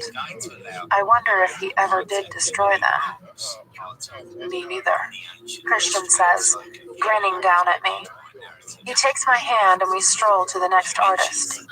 Idly, I wonder if I should let him take photos of me. The next display is by a female painter who specializes in still lifes, fruit and vegetables super close up and in rich, glorious color. I like those. I point to 3 paintings of peppers. They remind me of you chopping vegetables in my apartment. I giggle. Christian's mouth twists as he tries and fails to hide his amusement. I thought I managed that quite competently, he mutters. I was just a bit slow, and anyway. He pulls me into an embrace. You were distracting me. Where would you put them? What? Christian is nuzzling my ear. The paintings. Where would you put them? He bites my earlobe and I feel it in my groin. Kitchen, I murmur. Nice idea, Mrs. Gray. I squint at the price. 5,000 euros each. Holy shit. They're really expensive, I gasp. So? He nuzzles me again. Get used to it, Anna. He releases me and saunters over to the desk where a young woman dressed entirely in white is gaping at him. I want to roll my eyes, but turn my attention back to the paintings. 5,000 euros. Jeez. We have finished lunch and are relaxing over coffee at the Hotel Les Paul. The view of the surrounding countryside is stunning. Vineyards and fields of sunflowers form a patchwork across the plain, interspersed here and there with neat little French farmhouses. It's such a clear, beautiful day. We can see all the way to the sea, glinting faintly on the horizon. Christian interrupts my reverie. You asked me why I braid your hair, he murmurs. His tone alarms me. He looks guilty. Yes? Oh shit. The crack whore used to let me play with her hair, I think. I don't know if it's a memory or a dream. Whoa, his birth mom. He gazes at me, his expression unreadable. My heart leaps into my mouth. What do I say when he says things like this? I like it when you play with my hair.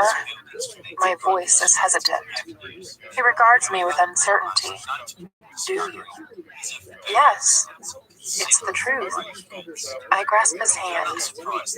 I think you loved your birth mother, Christian. His eyes widen and he stares at me impassively, saying nothing. Holy shit. Have I gone too far?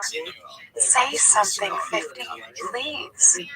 But he remains resolutely mute, gazing at me with fathomless gray eyes while the silence stretches between us.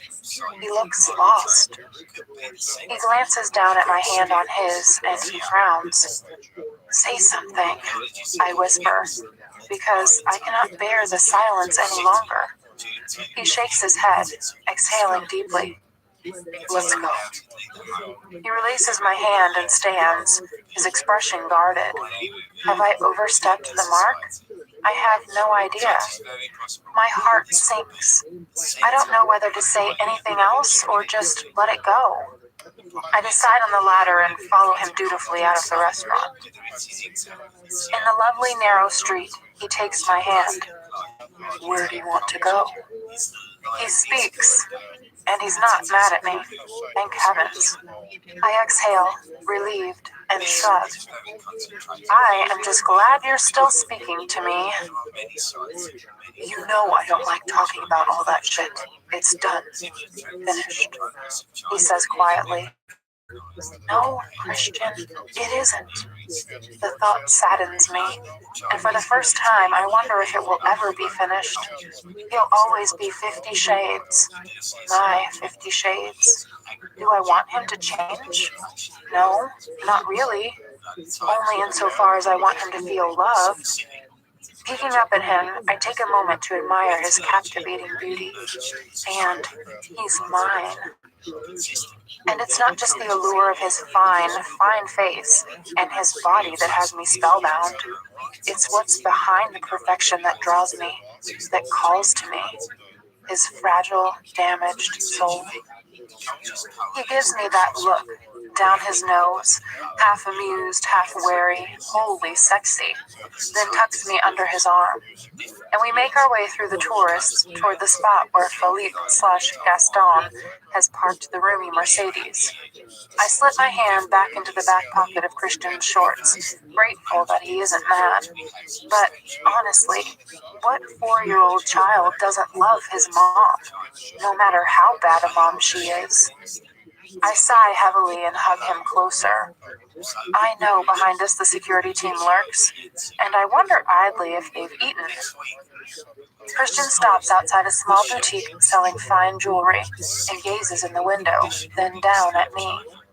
He grasps my free hand and runs his thumb across the faded red line of the handcuff mark, inspecting it. It's not sore, I reassure him. He twists so that my other hand is freed from his pocket. He clasps that hand too, turning it gently over to examine my wrist. The platinum omega he gave me at breakfast on our first morning in London obscures the red line. The inscription still makes me swoon. Anastasia, you are my more, my love, my life, Christian. In spite of everything, all his 50ness, my husband can be so romantic. I gaze down at the faint marks on my wrist. Then again, he can be savage sometimes. Releasing my left hand, he tilts my chin up with his fingers and scrutinizes my expression, his eyes troubled. They don't hurt, I repeat. He pulls my hand to his lips and plants a soft, apologetic kiss on the inside of my wrist. Come, he says, and leads me into the shop. Here. Christian holds open the platinum bracelet he's just purchased. It's exquisite, so delicately crafted, the filigree in the shape of small abstract flowers with small diamonds at their hearts. He fastens it around my wrist. It's wide and cuff-like and hides the red marks. It also cost 30,000 euros, I think, though I couldn't really follow the conversation in French with the sales assistant. I have never worn anything so expensive. There, that's better, he murmurs. Better? I whisper, gazing into luminous gray eyes, conscious that the stick-thin sales assistant is staring at us with a jealous and disapproving look. You know why, Christian says uncertainly. I don't need this. I shake my wrist and the cuff moves. It catches the afternoon light streaming through the boutique window, and small sparkling rainbows dance off the diamonds all over the walls of the store. I do, he says with utter sincerity. Why? Why does he need this? Does he feel guilty? About what? The marks? His birth mother? Not confiding in me? Oh, 50. No, Christian, you don't. You've given me so much already. A magical honeymoon, London, Paris, the Côte d'Azur, and you. I'm a very lucky girl, I whisper, and his eyes soften. No, Anastasia, I'm a very lucky man. Thank you. Stretching up on tiptoes, I put my arms around his neck and kiss him. Not for giving me the bracelet, but for being mine. Back in the car, he's introspective, gazing out at the fields of bright sunflowers, their heads following and basking in the afternoon sun. One of the twins, I think it's Gaston, is driving and Taylor is beside him up front. Christian is brooding about something. I clasp his hand, giving it a reassuring squeeze. He glances at me before releasing my hand and caressing my knee. I'm wearing a short, full, blue and white skirt and a blue, fitted, sleeveless shirt. Christian hesitates, and I don't know if his hand is going to travel up my thigh or down my leg. I tense with anticipation at the gentle touch of his fingers, and my breath catches. What's he going to do? He chooses down, suddenly grasping my ankle and pulling my foot onto his lap. I swivel my backside so I'm facing him in the back of the car. I want the other one, too. I glance nervously toward Taylor and Gaston, whose eyes are resolutely on the road ahead, place my other foot on his lap. His eyes cool. He reaches over and presses a button located on his door. In front of us, a lightly tinted privacy screen slides out of a panel, and 10 seconds later, we are effectively on our own. Wow, no wonder the back of this car has so much legroom. I want to look at your ankles.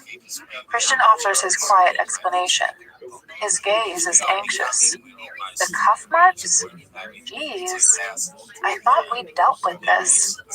If there are marks, they are hidden by my sandal straps. I don't recall seeing any this morning. Gently, he strokes his thumb up my right instep, making me wriggle. A smile plays on his lips, and deftly he undoes one strap, and his smile fades as he's confronted with the darker red marks. Doesn't hurt, I murmur. He glances at me and his expression is sad, his mouth a thin line. He nods once as if he's taking me at my word while I shake my sandal loose so it falls to the floor. But I know I've lost him. He's distracted and brooding again, mechanically caressing my foot while he turns away to gaze out the car window once more. Hey, what did you expect? I ask softly. He glances at me and shrugs. I didn't expect to feel like I do looking at these marks, he says. Oh, reticent one minute and forthcoming the next? How 50? How can I keep up with him? How do you feel? Bleak eyes gaze at me. Uncomfortable, he murmurs. Oh no. I unbuckle my seatbelt and scoot closer to him, leaving my feet in his lap. I want to crawl into his lap and hold him, and I would, if it were just Taylor in the front. But knowing Gaston is there cramps my style despite the glass. If only it were darker. I clutch his hands. It's the hickeys I don't like, I whisper. Everything else. What you did? I lower my voice even further. With the handcuffs? I enjoyed that. Well, more than enjoyed. It was mind-blowing. You can do that to me again anytime. He shifts in his seat. Mind-blowing? My inner goddess looks up, startled from her Jackie Collins. Yes, I grin. I flex my toes into his hardening crotch and see, rather than hear, his sharp intake of breath, his lips parting. You should really be wearing your seatbelt, Mrs. Gray. His voice is low, and I curl my toes around him once more. He inhales and his eyes darken, and he clasps my ankle in warning. Does he want me to stop? Continue? He pauses, scowls, then fishes his ever-present BlackBerry out of his pocket to take an incoming call while glancing at his watch. His frown deepens. Barney, he snaps. Crap. Work interrupting us again. I try to remove my feet, but he tightens his fingers around my ankle. In the server room? He says in disbelief. Did it activate the fire suppression system? Fire? I take my feet off his lap, and this time he lets me. I sit back in my seat, buckle my seatbelt, and fiddle nervously with the 30,000 euro bracelet. Christian presses the button on his door armrest again, and the privacy glass slides. When?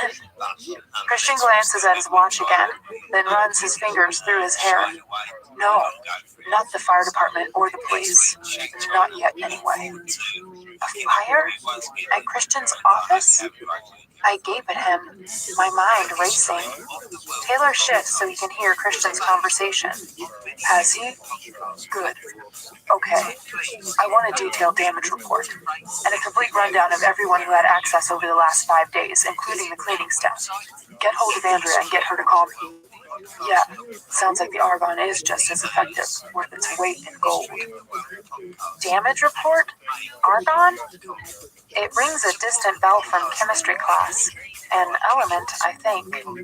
I realize it's early. Email me in 2 hours. No, I need to know. Thank you for calling me. Christian hangs up, then immediately punches a number into the BlackBerry. Welch. Good. When? Christian glances at his watch. Again. An hour then. Yes. 24/7 at the offsite data store. Good. He hangs up. Philippe, I need to be on board within the hour. Monsieur. Shit, it's Philippe, not Gaston. The car surges forward. Christian glances at me, his expression unreadable. Anyone hurt? I ask quietly. Christian shakes his head. Very little damage. He reaches over and clasps my hand, squeezing it reassuringly. Don't worry about this. My team is on it. And there he is, the CEO, in command, in control, and not flustered at all. Where was the fire? Server room. Gray house? Yes. His responses are clipped, so I know he doesn't want to talk about it. Why so little damage? The server room is fitted with a state-of-the-art fire suppression system. Of course it is. Anna, please, don't worry. I'm not worried. I lie. We don't know for sure that it was arson, he says, cutting to the heart of my anxiety. My hand clutches my throat in fear. Charlie Tango? And now this? What next? Chapter 4. I'm restless. Christian has been holed up in the onboard study for over an hour. I have tried reading, watching TV, sunbathing, fully dressed sunbathing, but I can't relax, and I can't rid myself of this edgy feeling. After changing into shorts and a t-shirt, I remove the ludicrously expensive cuff and go to find Taylor. Mrs. Gray, he says, startled from his Anthony Burgess novel. He's sitting in the small salon outside Christian's study. I'd like to go shopping. Yes, ma'am. He stands. I'd like to take the jet ski. His mouth drops open. He frowns at a loss for words. I don't want to bother Christian with this. He represses a sigh. Mrs. Gray, I don't think Mr. Gray would be very comfortable with that, and I'd like to keep my job. Oh, for heaven's sake. I want to roll my eyes at him, but I narrow them instead. Sighing heavily and expressing, I think, the right amount of frustrated indignation that I am not mistress of my own destiny. Then again, I don't want Christian to be mad at Taylor, or me for that matter. Striding confidently past him, I knock on the study door and enter. Christian is on his BlackBerry, leaning against the mahogany desk. He glances up. Andrea, hold please. He mutters into the phone, his expression serious. His gaze is politely expectant. Shit. Why do I feel like I've entered the principal's office? This man had me in handcuffs yesterday. I refuse to be intimidated by him. He's my husband, damn it. I square my shoulders and give him a broad smile. I'm going shopping. I'll take security with me. Sure. Take one of the twins, and Taylor too, he says. And I know that whatever's happening is serious, because he doesn't question me further. I stand staring at him, wondering if I can help. Anything else? He asks. He wants me gone. Can I get you anything? I ask. He smiles his sweet, shy smile. No, baby, I'm good, he says. The crew will look after me. Okay. I want to kiss him. Hell, I can. He's my husband. Strolling purposefully forward, I plant a kiss on his lips, surprising him. Andrea, I'll call you back, he mutters. He puts the BlackBerry down on the desk behind him, pulls me into his embrace, and kisses me passionately. I am breathless when he releases me.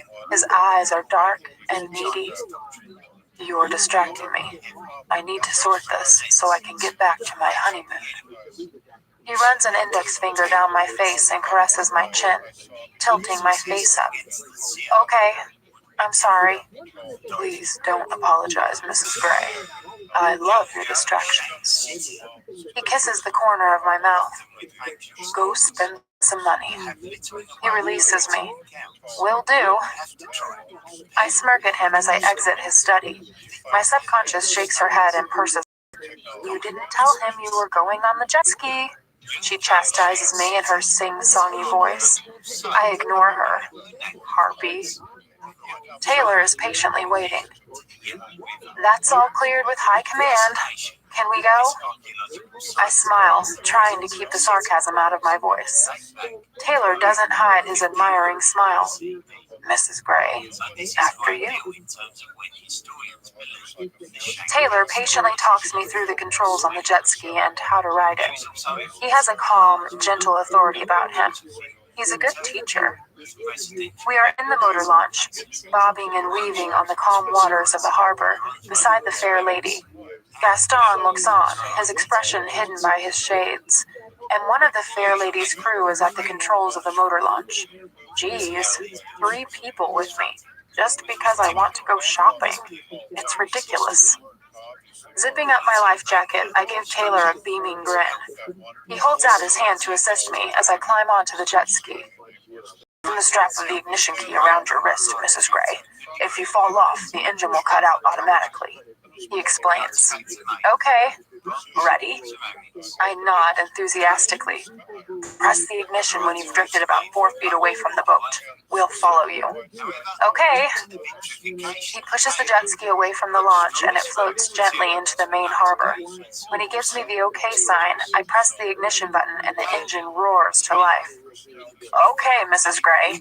Easy does it, Taylor shouts. I squeeze the accelerator. The jet ski lurches forward, then stalls. Crap!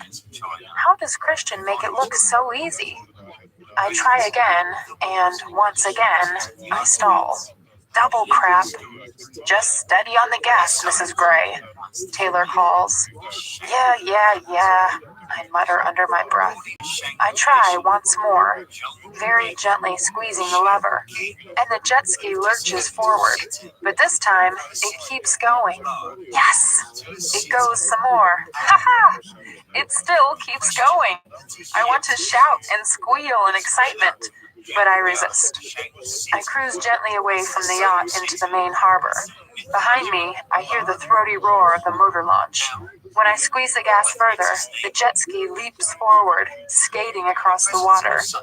With the warm breeze in my hair and a fine sea spray on either side of me, I feel free. This rocks! No wonder Christian never lets me drive. Rather than head for the shore and curtail the fun, I veer around to do a circuit of the stately fair lady. Wow, this is so much fun! I ignore Taylor and the crew behind me and speed around the yacht for a second time. As I complete the circuit, I spot Christian on deck. I think he's gaping at me, though it's difficult to tell. Bravely, I lift one hand from the handlebars and wave enthusiastically at him. He looks like he's made of stone, but finally he raises his hand in the semblance of a stiff wave. I can't work out his expression, and something tells me I don't want to. So I head to the marina, speeding across the blue water of the Mediterranean, which shimmers in the late afternoon sun. At the dock, I wait and let Taylor pull up ahead of me. His expression is bleak, and my heart sinks, though Gaston looks vaguely amused.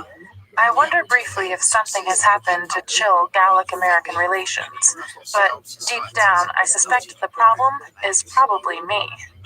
Gaston leaps out of the motorboat and ties it to the moorings, while Taylor directs me to come alongside. Very gently, I ease the jet ski into position beside the boat and line up beside him. His expression softens a little.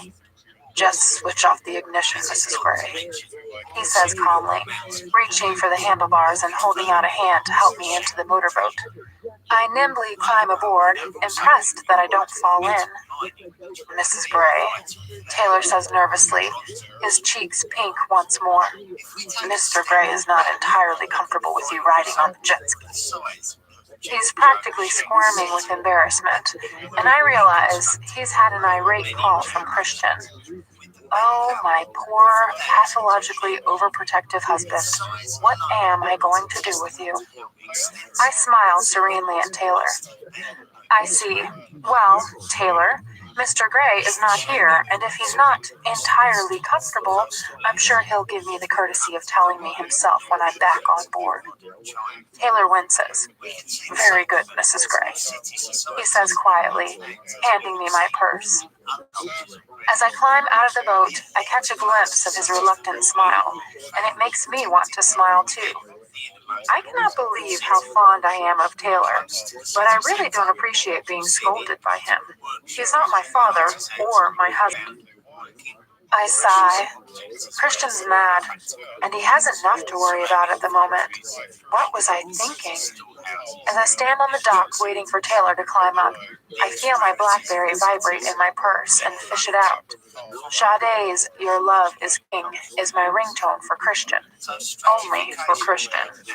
Hi, I murmur. Hi, he says. I'll come back on the boat. Don't be mad. I hear his small gasp of surprise.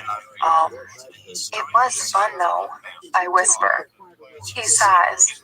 Well, far be it for me to curtail your fun, Mrs. Gray. Just be careful, please. Oh my! Permission to have fun? I will. Anything you want from town? Just you, back in one piece. I'll do my best to comply, Mr. Gray. I'm glad to hear it, Mrs. Gray. We aim to please, I respond with a giggle. I hear the smile in his voice. I have another call. Laters, baby. Laters, Christian. He hangs up. Jet ski crisis averted, I think. The car is waiting, and Taylor holds the door open for me. I wait him as I climb in, and he shakes his head in amusement. In the car, I fire up the email on my BlackBerry. From Anastasia Gray. Subject, thank you. Date, August 17th, 2011, 16:55. To Christian Gray. For not being too grouchy. Your loving wife. XXX. From Christian Gray. Subject, trying to stay calm. Date, August 17th, 2011, 16:59. To Anastasia Gray. You're welcome. Come back in one piece. This is not a request. X. Christian Gray, CEO and overprotective husband. Gray Enterprises Holdings, Inc. His response makes me smile. My control freak. Why did I want to come shopping? I hate shopping. But deep down, I know why. And I walked determinedly past Chanel, Gucci, Dior, and the other designer boutiques, and eventually find the antidote to what ails me in a small, overstocked, touristy store. It's a little silver ankle bracelet with small hearts and little bells. It tinkles sweetly and it costs €5. As soon as I put it on, this is me. This is what I like. Immediately, I feel more comfortable. I don't want to lose touch with the girl who likes this, ever. Deep down, I know that I'm not only overwhelmed by Christian himself, but also by his wealth. Will I ever get used to it? Taylor and Gaston follow me dutifully through the late afternoon crowds, and I soon forget they are there. I want to buy something for Christian. Something to take his mind off what's happening in Seattle. But what do I buy for the man who has everything? I pause in a small modern square surrounded by stores and gaze at each one in turn.